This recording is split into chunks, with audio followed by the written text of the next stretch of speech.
Jacques Chirazi is the founder and managing partner of Biomimicry San Diego.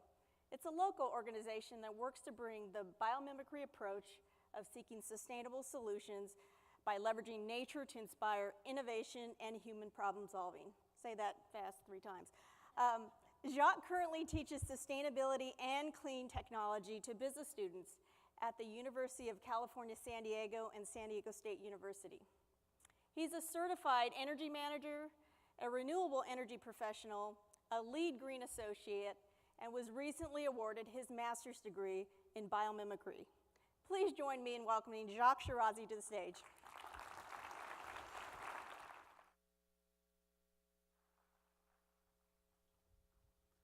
Thank you, Caroline, for this warm introduction. So it's a pleasure to be here, and I'm going to take you on a journey this morning, a journey into biomimicry. So I was born and raised in Switzerland, and as a young child, I was always mesmerized by the beauty in nature. I spent a lot of time outside, and always enjoy learning from nature and wanting to understand more. But I was always wondering, how does nature is able to do so many things, able to create materials, create systems that are resilient and long-lasting over time?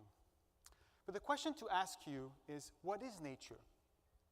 We often think of nature as something separate from the human world, as if it's something separate from us.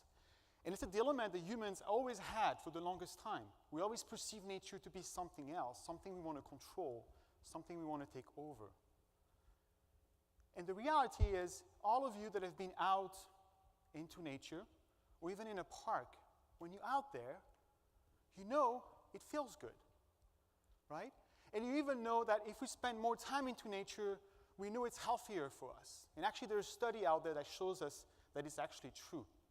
We feel more restored, we feel more alive, less stress, less depressed, and more focused. So nature has something to do with our own well-being. In a way, I would say we're hardwired to appreciate nature, and we also have a psychological and physiological need to be in nature.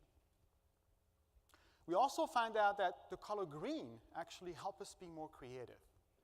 It's an essential part in our own well-being. Now, in our own world, well, the human world is great. The built environment provides so many benefits to us, but it's very uniform and lacks of diversity, and often lacks of natural settings. Even though that's changing, in the built environment, more and more you see more and more structure and materials that reminds us to the natural world, because it makes us feel good. It wants us to spend more time there. Also, one thing to keep in mind is the business as usual, the model that we have today, even though that's changing, it's very linear. It's very energy intensive.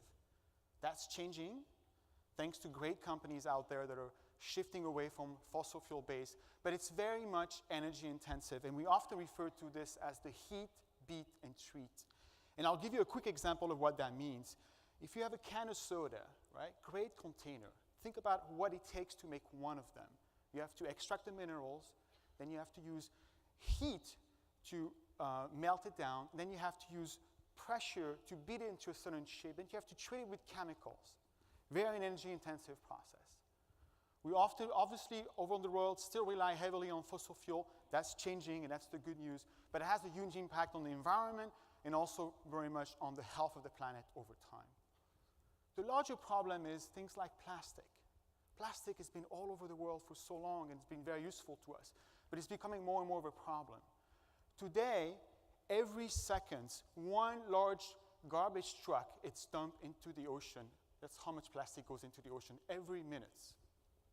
By 2025, they're expecting that for every 3 tons of fish, 1 ton will be plastic. And by 2050, we're expecting more plastic in the ocean than we have fish. So it makes us wonder, do we want to change the course and start thinking elsewhere? And that's where innovation comes to play, because humans are incredible and creative at changing the course and taking the right choice. So I'm going back to my earlier questions. Are we nature? And I will say, yes, we are nature. We happen to be one of the dominant species,